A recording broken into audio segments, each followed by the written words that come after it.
Selenite plate சொல்லுவாங்க. செலினைட்னாவே energy plate சரிங்களா?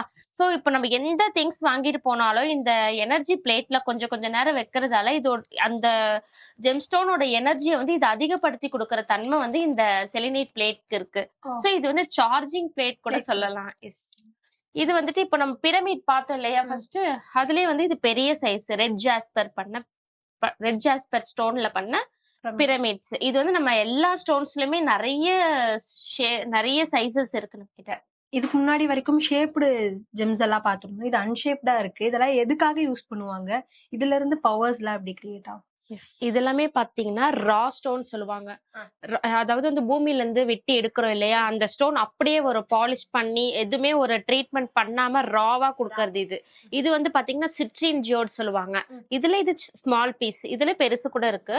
இப்ப இது வைக்கிறதால என்னன்னு பாத்தீங்கன்னா ஒரு ஹாப்பினஸ் கிடைக்கும், மைண்ட் ஹாப்பினஸ் கிடைக்கும். இன்னொன்னு வந்து ஒரு பீஸ்ஃபுல்லான ஒரு காமான அந்த ஒரு சூழலை வந்து இது உருவாக்கி கொடுக்கும்.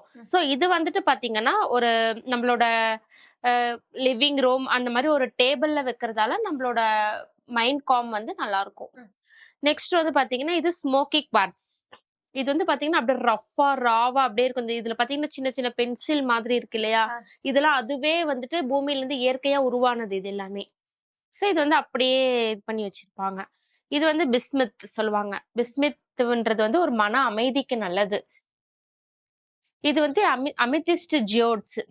அமித்திஸ்ட்னாவே வந்துட்டு கான்சென்ட்ரேஷனுக்கு நல்லது சொல்லுவாங்க.